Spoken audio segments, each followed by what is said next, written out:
Hello दोस्तों, सना ठाकुर।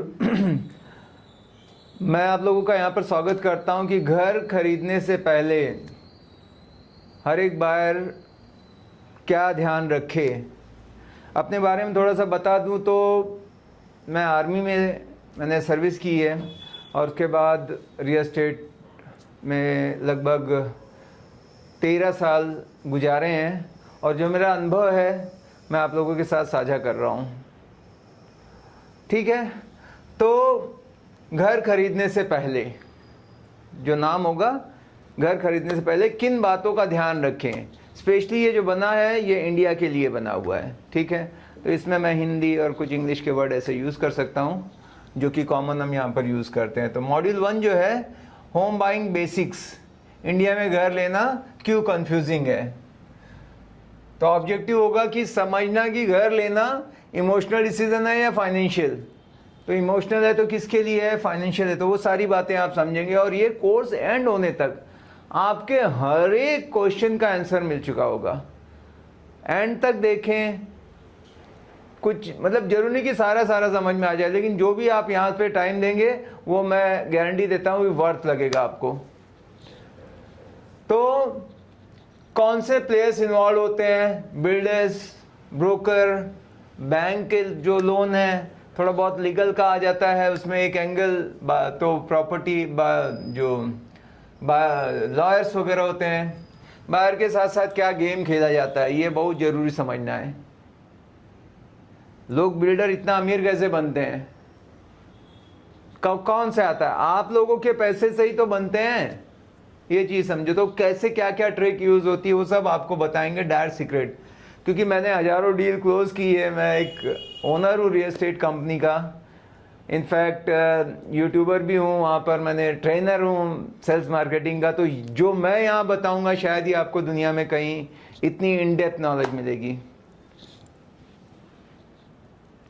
क्या आप भी अपना पहला घर खरीदने जा रहे हैं?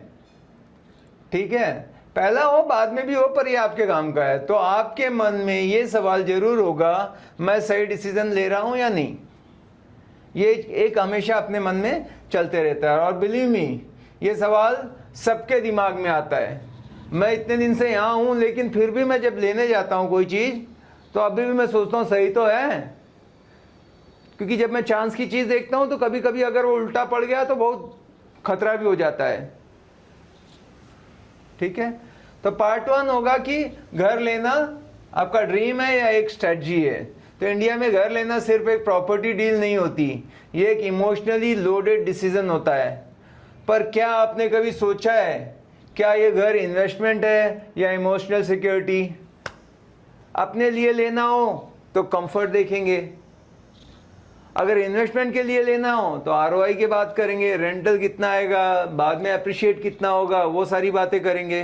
ठीक है, लोकेशन, मतलब हम देखेंगे पैसे के हिसाब से, चांस की चीज़ मिल जाए।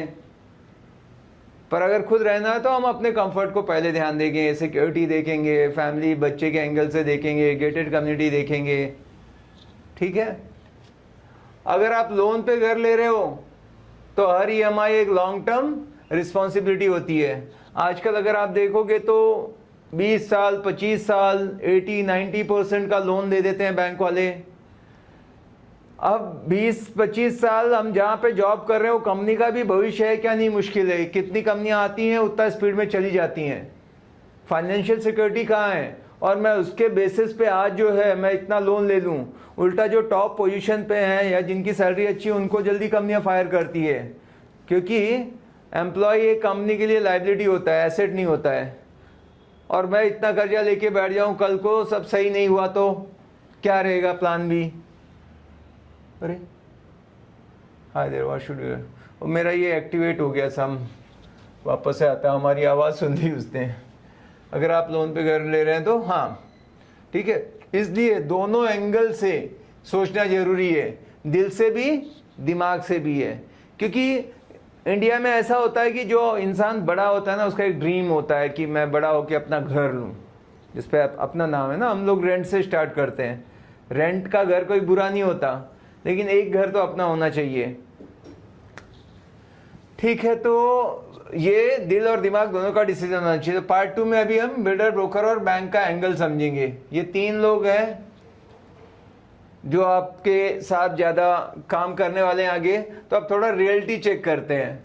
आपको लगता है कि बिल्डर आपका भला चाहता है, पर ऐसा होता है क्या? अब उसमें भला क्या, उनके लिए बिजनेस है, या हम कह सकते हैं घोड़ा घास से दोस्ती नहीं करेगा खाएगा क्या, तो उनका प्रॉफिट है। पर ऐसे सोचते हैं ना कि वो बातचीत ऐसा करेंगे, पिच ऐसे करेंगे, जब आप जाओगे ऐसा बताया जाएगा कि जैसे वो आपके भले के लिए कर रहे हैं। तो यहाँ इस जमाने में कोई किसी का भला, भाई भाई का तो है नहीं, तो दूसरा आदमी क्यों आपका भला कर रहा है?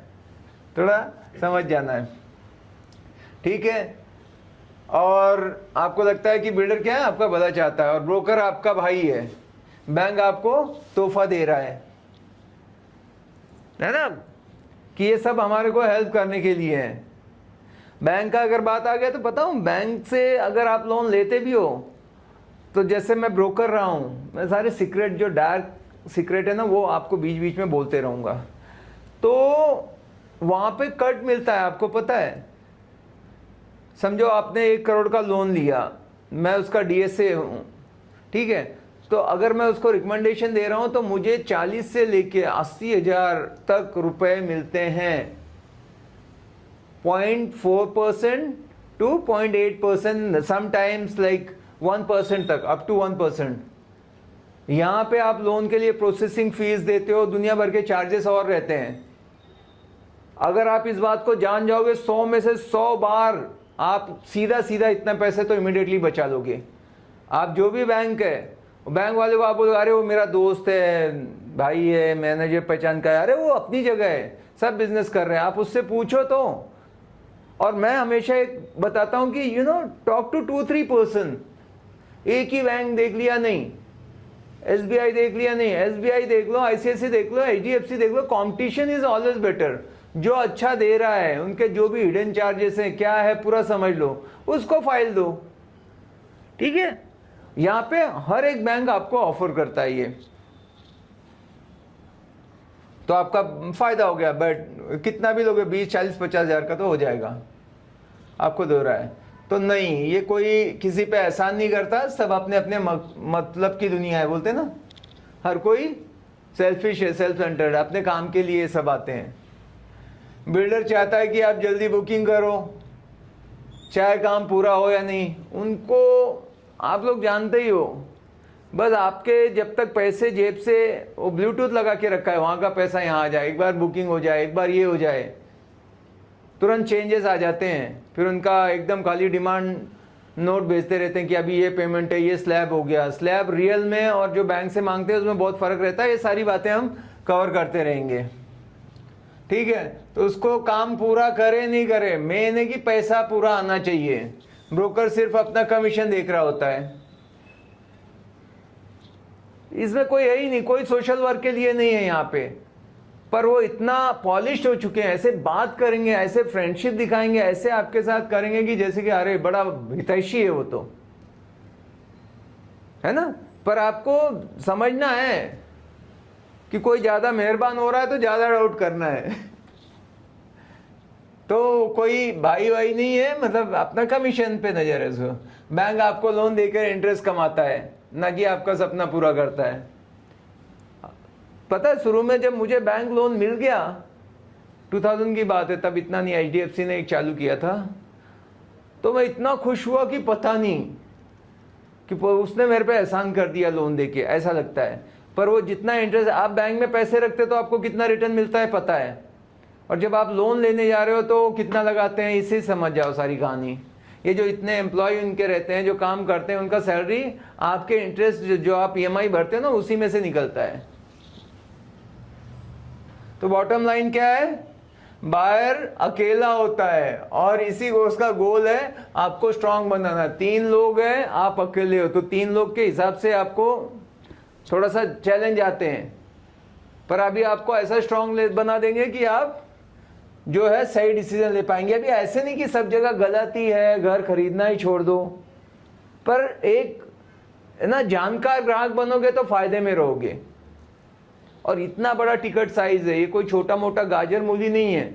गलत हो गया तो ठीक है, 100 200 1000 का डिसीजन नहीं है, ये करोड़ों का डिसीजन है। एटलीस्ट लाखों में तो रहता ही है, 50 लाख एंड प्लस। 20 साल के लिए आप घर लेने जा रहे हो, रोज रोज नहीं रहता है, तो थोड़ा सा सोचो समझो एंड देन डिसीजन लो, बाकी कुछ नहीं है। ऐसा इस डर से नहीं कि ये सब तो बुरा है तो घर लेना छोड़ दे, हमको समझना है। ठीक है, तो पार्ट 3 में हम जानेंगे कि कॉमन बायर ट्रैप्स क्या क्या है। वो है कि आइए कुछ कॉमन ट्रैप्स देखते हैं जिसमें मैक्सिमम लोग फंस जाते हैं। तो वो क्या क्या होता है।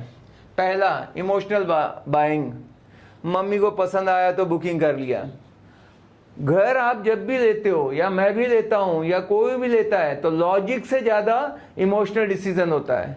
हमने खुद ने अपना घर लिया, मैं तब ब्रोकर ही था, तो मैं तो चांस की चाय ले सकता था। मेरा तो एक था, मैंने ऐसी प्रॉपर्टी भी बनाई है कि जो मतलब 1 करोड़ की चीज 60-70 में मिल जाए, और वैसी प्रॉपर्टी साल भर में 1-2 ऐसे बनाने था। पर जब घर लेने गया खुद के लिए, तो वहाँ मैं अपने इमोशनल डिसीजन लिया। मुझे बहुत शौक था कि मेरे घर से नदी दिखे, नेचर दिखे। अब जब ये इमोशनल डिसीजन हो गया तो मैं ज़्यादा निगोशिएट ही नहीं कर पाया, क्योंकि वो जो बिल्डर का बंदा था सेल्स करने के लिए, वो समझ गया था कि ये घर इसको मिलेगा ही नहीं। व्यू के चक्कर में मैंने कुछ नहीं तो 15-20 लाख ज़्यादा दे दिए होंगे। अब मैं, क्योंकि इमोशनल ये नहीं देखा कि क्या प्राइस है, मैं ये लूँ उससे लूँ, बहुत चॉइसेस थे, पर वो जम गया मुझे घर की, मेरा बचपन का ड्रीम है। तो अब भी इमोशनल डिसीजन नॉर्मली ले लेते हैं कि अरे चलो यार ना, मम्मी को पसंद आ गया, मम्मी के लिए हम ऐसे रहता है, हम इमोशनल हो जाते हैं। शो फ्लैट ट्रैप है ना, मम्मी को पसंद, वाइफ को पसंद, इसको पसंद, किसी न किसी का ऐसे आ जाता है कि छोटा बच्चा है इसने बोल दिया तो हम अपना एक बार मना कर देंगे, लेकिन चलो बेटे को खुश देखने के लिए एक इमोशनल आ जाता है कि नहीं चलो खत्म, 2-5 लाख कम, क्या ज़्यादा क्या, हटाओ, ऐसे रहता है। तो वो लोग वो यूज़ करते हैं, वो देखते हैं सब। जब आप देखने जाते हो ना कि रीड कर रहे होते हैं बॉडी लैंग्वेज, कि जितना टाइम आप वहाँ रुक रहे हो, किसको पसंद आ रहा है। ठीक है, दूसरा है कि जो शो फ्लैट देखने में पैलेस मिलता है पिजन केज, जो बनाते हैं शो फ्लैट और जो आपको मिलता है, इसमें जमीन आसमान का फर्क रहता है। जो उनके लीफलेट, जो ब्रोशर वगैरह पे देखते हो एमिनिटीज और सारी चीजें, और रियल में जब स्विमिंग पूल और वो मिलता है, आपको हमेशा फर्क मिलेगा, है ना। तो वो सोच समझ के लेना है। वो पूरा हाइप किया हुआ है एकदम, है ना, हाथी के दांत दिखाने के और खाने के, और तो उसके ट्रैप में नहीं फंसना, अपना कॉमन सेंस लगाना। ये बता रहे हैं तो रियल में क्या डिलीवर करेंगे, इतना कमिट कर रहे हैं तो। Pre launch offer, sir 2 lakh discount है, अभी टोकन दे दो, ऐसे रहता है ना। क्लोजिंग करने के लिए स्पॉट बुकिंग पे 1 लाख ऑफर है, ये है। कोई घर का पैसा नहीं देता दुनिया में। वो 2 लाख ऑफर बता रहे हैं, वो पहले ही इन्फ्लेटेड प्राइस है, उसमें से 2 लाख कर रहे हैं। तो ये चीज़ों को समझना है, उस ट्रैप में नहीं आना है। और वही अभी लगता है ये ऑफर एंड हो रहा है, ये 31 इसको, पर अगले महीने अगला ऑफर आना ही आना है, उसके बदले में दूसरा कुछ दे देंगे। तो पेशेंस रखो इन सारे चीज़ों में ना, वो एक सेंस ऑफ अर्जेंसी क्रिएट करते हैं, फंसो मत। सबवेंशन स्कीम, EMI बिल्डर देगा, बट जो होता है अभी सबवेंशन स्कीम क्या है कि भाई आप नहीं, जब तक पोजीशन नहीं मिलता बिल्डर देगा। लोगों को रहता है ना, अभी मैं रेंट भी पे करूं, EMI भी पे करूं तो नहीं हो पाएगा, तो एक और दे देते हैं गाजर की, ऐसा कर लो। पर घूम फिर के वो पैसा आपके जेब से ही निकलना है, ये समझ जाओ। कोई घर का नहीं देता है, उसका भी क्या तरीके रहते हैं वो हो सका तो बताऊंगा, लेकिन ये समझ जाओ कि कोई नहीं, और बिल्डर ही भाग गया, ऐसे भी होता है कई बार। आपने बहुत सारे न्यूज़ सुने होंगे, क्या क्या घपले होते रहते हैं। ठीक है, तो रियल बायर्स पेन एग्जाम्पल, मतलब पुणे में रवि ने 2 BHK बुक किया 70 लाख में, बिल्डर ने 2 साल डिले किया, ना पैसा वापस मिला, ना पोजीशन, EMI अलग से चालू। आप सोच के देखो, एक बिल्डर अगर 6 महीने 1 साल अगर प्रोजेक्ट को डिले करता है तो कितना बड़ा लॉस है। मैं एक घर पे रह रहा हूँ 30,000, वो तो रेंट तो मेरा जा रहा है ना, 2 साल तक मैं भरूंगा तो साल में ऐसे ही हो गया कितना। और इतने लोगों का 1000 फ्लैट की स्कीम रहती है, 1 साल 2 साल डिले में कितने करोड़ बना रहा है वो डिले के चक्कर में। वो लगता भी नहीं है कि कुछ गलत किया, पर ये सोचा समझा सब कुछ रहता है। जब टाइम पे पैसा लेते, आप खाली डिले करो एक EMI भरने में, आपको पेमेंट करने में तो देखो क्या वो चार्ज करेंगे। खैर थोड़ा बहुत अभी इम्प्रूवमेंट हुआ है रेरा आने के बाद, पर आपको पता है इंडियन मेंटालिटी, वो लूप होल निकालने में मास्टर रहते हैं और लीगल ऐसे सब उनके हिसाब से वो ड्राफ्टिंग होती है। फिर भी थोड़ा सा रेरा आने से अब रेरा को भी समझ के लेना है आपने कि क्या आपका हक है क्या नहीं है। तो अगर ऐसे डिले होता है तो कितना लॉस हुआ आपका, तो ईएमआई चालू रहता है, उनका डिले कर दिया उन्होंने। तो कंक्लूजन ऐसा है कि माइंडसेट रेडी करो। इस कोर्स में आपको सिर्फ ज्ञान नहीं, रियल लाइफ एग्जाम्पल और प्रैक्टिकल टूल्स मिलेंगे जिससे आप कॉन्फिडेंट डिसीजन मेकर बन जाओगे। और अगले मॉड्यूल में हम देखेंगे कि लोकेशन कैसे चूज करें जो सिर्फ आज नहीं कल भी वैल्यूएबल हो। प्रॉपर्टी में अगर कोई 3 चीज़ें सबसे ध्यान देनी चाहिए तो पहला है लोकेशन, दूसरा है लोकेशन, तीसरा भी लोकेशन है। सब कुछ लोकेशन मैटर करता है। तो हम अगले मॉड्यूल में कैसे सही लोकेशन का चुनाव करें वो समझेंगे। Thank you.